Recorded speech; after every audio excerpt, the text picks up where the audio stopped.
Le traitement des lésions des tissus mous. Les tissus mous correspondent aux tendons, aux ligaments et aux muscles. Les lésions aiguës les plus fréquentes sont les entorses, les distensions et les contusions. Une utilisation abusive peut provoquer des lésions du type tendinite et bursite. Les lésions des tissus mous affectent les parties molles du système musculo-squelettique.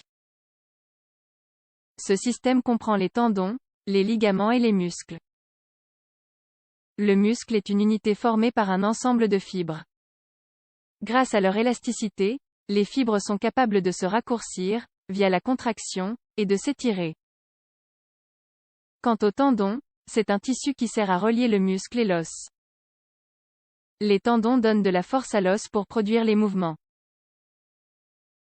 Enfin, la structure des ligaments est similaire à celle des tendons. La fonction des ligaments est de relier et de stabiliser les éléments qui forment l'articulation. Les lésions des tissus mous sont classées en deux catégories de base, les lésions aiguës et les lésions liées à une répétition abusive. Les lésions aiguës. Ces lésions sont causées par un traumatisme soudain comme une chute, un coup ou un faux mouvement. Ce type de lésion regroupe les entorses, les distensions et les contusions. Les entorses. Une entorse correspond à un étirement ou à une déchirure d'un ligament.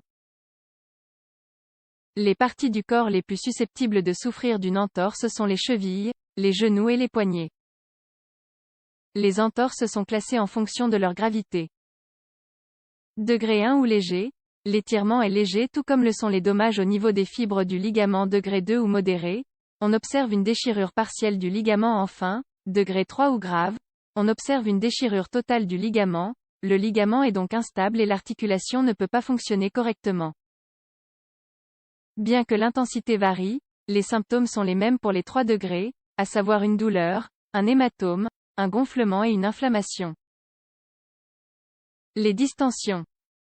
Une distension est une lésion du tissu mou généralement causée par une utilisation excessive ou un étirement fort. Cela peut aller d'un simple étirement à une déchirure partielle ou totale de la combinaison du muscle et tendon. Les symptômes les plus courants sont les suivants. Spasmes musculaires, crampes, faiblesse musculaire, inflammation, les contusions. Une contusion ou un hématome est la conséquence d'un coup. Les vaisseaux sanguins sont touchés, d'où le changement de couleur. Il se peut même qu'une contusion limite le rang de mouvement.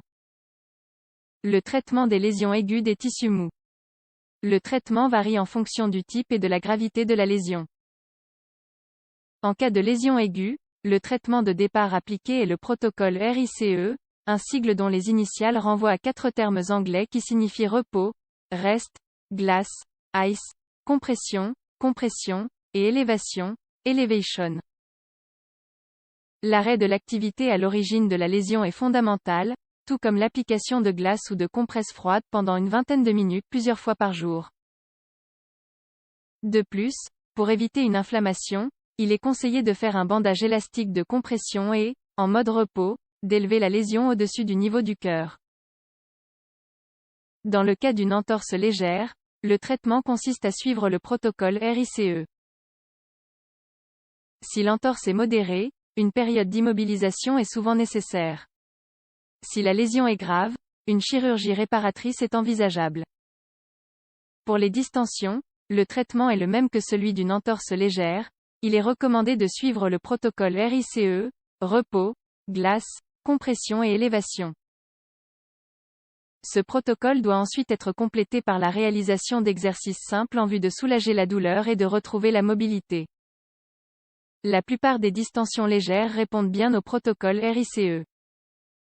Les lésions des tissus mous liées à une répétition abusive. Ces lésions se produisent de façon graduelle.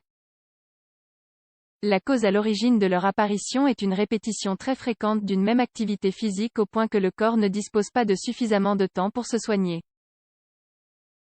La tendinite et la bursite font partie de cette catégorie de lésions, ce sont les lésions des tissus mous les plus communes. Les tendinites.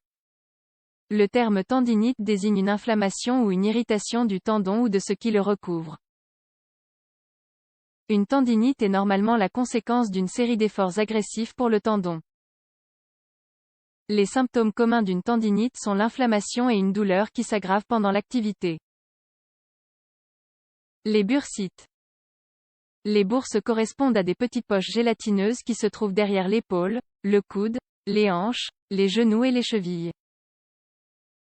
Elles contiennent une petite quantité de liquide et se trouvent entre les os et les tissus mous. Elles agissent ainsi comme des petits coussins dont la fonction est de réduire les frictions. Une bursite désigne une inflammation d'une bourse et est la conséquence de petits efforts répétés. Le traitement des lésions liées à une répétition abusive. Le traitement d'une tendinite consiste à se reposer, à prendre des médicaments anti-inflammatoires et à faire des exercices pour améliorer la flexibilité. Si l'inflammation persiste, elle peut endommager le tendon de manière significative et un traitement chirurgical peut alors s'avérer nécessaire. Quant à la bursite, il est possible de soulager la douleur avec un simple changement d'activité. Si nécessaire, il est également possible d'avoir recours aux anti-inflammatoires. Si la lésion ne s'améliore pas, il est possible qu'il soit nécessaire d'éliminer le liquide présent dans la bourse.